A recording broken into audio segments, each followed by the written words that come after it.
ಇದೀಗ ಸಂತ್ರಸ್ತರ ಪರ ವಕೀಲರಾಗಿರುವಂತಹ ಶ್ರೀನಿವಾಸ್ ಅವರು ನಮ್ಮ ಜೊತೆಗೆ ಸಂಪರ್ಕದಲ್ಲಿದ್ದಾರೆ. ಸರ್, ಇವತ್ತು ಕೊಟ್ಟಿರುವಂತಹ ತೀರ್ಪು ಏನ್ ರಿಯಾಕ್ಷನ್ ಕೊಡ್ತೀರಿ ಸರ್? First reaction. ಈಗಷ್ಟೇ ನ್ಯಾಯಾಲಯದ ಆದೇಶ ಬಂದಿದೆ. ಅದರಲ್ಲಿ ದೋಷಮುಕ್ತಗೊಳಿಸಿ ಆದೇಶವನ್ನ ಮಾಡಿದ್ದಾರೆ. ಇದು ಖಂಡಿತ ನಿರಾಸೆ ತಂದಿದೆ. ಯಾವ ಅಂಶಗಳ ಆಧಾರದ ಮೇಲೆ ಈ ಬಿಡುಗಡೆ ಆದೇಶ ಆಗಿದೆ ಅನ್ನೋದ್ರ ಬಗ್ಗೆ ತೀರ್ಪಿನ ಪ್ರತಿ ಸಿಕ್ಕಿದ ನಂತರ ಅದನ್ನ ಅಧ್ಯಯನ ಮಾಡಿದ ಮೇಲೆ ನಮ್ಗೆ ಗೊತ್ತಾಗುತ್ತೆ. ಹಾಗಾಗಿ ತೀರ್ಪಿನ ಪ್ರತಿಗೋಸ್ಕರ ನಾವು ಕಾಯ್ತಾ ಇದೀವಿ. ಸಂವಿಧಾನಿಕ ವ್ಯವಸ್ಥೆನಲ್ಲಿ ಇದ್ದೀವಿ. ಯಾವುದೇ ಒಂದು ಆದೇಶ ಆದಾಗ, ನ್ಯಾಯಾಲಯ ಆದೇಶ ಮಾಡಿದಾಗ ಅದನ್ನ ಪ್ರಾಥಮಿಕವಾಗಿ ನಾವು ಗೌರವಿಸ್ಬೇಕಾಗ್ತದೆ. ಹಾಗಾಗಿ ತೀರ್ಪನ್ನ ನಾವು ಗೌರವಿಸ್ತಾ ಇದೀವಿ.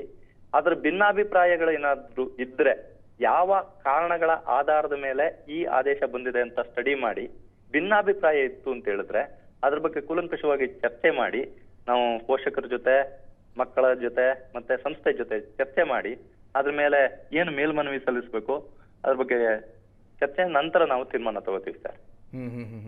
ಸರ್, ಸಾಮಾನ್ಯವಾಗಿ ಪೋಕ್ಸೋ ಕೇಸ್ನಲ್ಲಿ ಸಂತ್ರಸ್ತೆಯರ ಹೇಳಿಕೆ ಮುಖ್ಯ ಆಗುತ್ತೆ. ಆದ್ರೆ ಈ ಕೇಸ್ನಲ್ಲಿ ಅದನ್ನು ಮೀರಿದಂತಹ ಯಾವ ವಿಷಯವನ್ನ ಆರೋಪಿಗಳ ಪರ ವಕೀಲರು ಕೋರ್ಟ್ ಮುಂದಿಟ್ಟಿದ್ದಾರೆ? ಅದೇ ಈಗ ನ್ಯಾಯಾಲಯ ಯಾವ ಅಂಶಗಳ ಆಧಾರದ ಮೇಲೆ ಈ ತೀರ್ಮಾನವನ್ನು ಕೊಟ್ಟಿದೆ ಅನ್ನೋದು ನಮಗೆ ಗೊತ್ತಿಲ್ಲ. ಕೋರ್ಟಿನ ಆದೇಶ ಪ್ರತಿ ಹೊರಗಡೆಗೆ ಬಂದಿಲ್ಲ, ನಮಗ್ ಗೊತ್ತಾಗಿಲ್ಲ. ಹಾಗಾಗಿ ಯಾವ ಅಂಶಗಳನ್ನ ಕೋರ್ಟ್ ಪರಿಗಣನೆ ಮಾಡಿದೆ ಅಥವಾ ಯಾವ್ದನ್ನ ಪರಿಗಣನೆ ಮಾಡಿಲ್ಲ ಅಂತ ನಮಗ್ ಗೊತ್ತಾಗ್ಬೇಕು ಅಂತ ಹೇಳಿದ್ರೆ ಆದೇಶದ ಪ್ರತಿ ನಮ್ ಕೈಗೆ ಸಿಗ್ಬೇಕಾಗುತ್ತದೆ. ಆ ಆದೇಶದ ಪ್ರತಿ ಸಿಕ್ಕದ ನಂತರ ನಮ್ಗೆ ನೈಜವಾದಂತಹ ಕಾರಣ ನಮಗ್ ಗೊತ್ತಾಗುತ್ತೆ. ಅನಂತರ ಅದ್ರ ಬಗ್ಗೆ ನಾವು ಚರ್ಚೆ ಮಾಡಿ ನಾವು ಮುಂದಿನ ಏನು ಕಾರ್ಯತಂತ್ರ ಇದೆ ಅದನ್ನ ರೂಪಿಸ್ಕೋಬೇಕಾಗುತ್ತೆ ಸರ್. ಇನ್ನು ಹೈಕೋರ್ಟ್ಗೆ ಮೇಲ್ಮನವಿ ಸಲ್ಲಿಸ್ತೀರಾ? ನಿಮ್ಮ ಮುಂದಿನ ಕಾನೂನು ಹೋರಾಟದ ವಿಚಾರವಾಗಿ ಯಾವ ರೀತಿಯ ನಿರ್ಧಾರ ತಗೊಳ್ತಾ ಇದ್ದೀರಿ? ಆದೇಶದ ಪ್ರತಿ ನಮ್ ಕೈಗೆ ಸಿಕ್ಕದ ನಂತರ ಅದನ್ನ ಅಧ್ಯಯನ ಮಾಡುದು.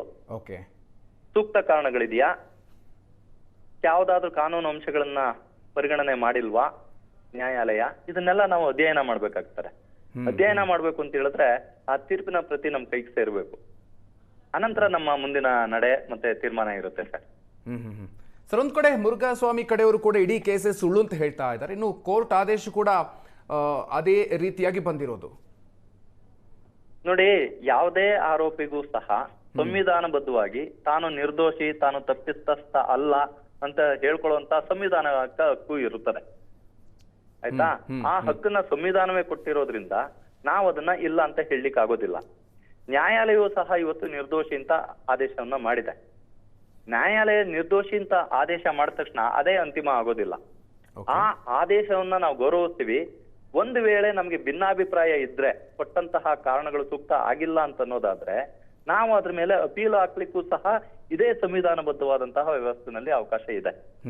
ಹಾಗಾಗಿ ಈ ಏನು ಆರೋಪಿಗಳು ಹೇಳ್ತಾ ಇದಾರೆ ಅದೇ ರೀತಿ ನ್ಯಾಯಾಲಯವು ಆದೇಶ ಕೊಟ್ಟಿದೆ ಅನ್ನೋದ್ರಲ್ಲಿ ಅಷ್ಟು ಸೂಕ್ತವಾದಂತಹ ಸಮಂಜಸವಾದಂತಹ ಕಾರಣ ಅದಲ್ಲ ಅಂತ ನಾನು ಅನ್ಕೋತೀನಿ.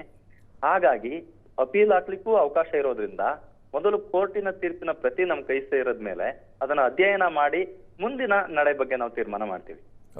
ಓಕೆ, ಥ್ಯಾಂಕ್ ಯು ಶ್ರೀನಿವಾಸ್ ಅವರೇ, ಏಷ್ಯಾನೆಟ್ ಸುವರ್ಣ ನ್ಯೂಸ್ ಜೊತೆ ಮಾತಾಡಿದ್ದಕ್ಕೆ.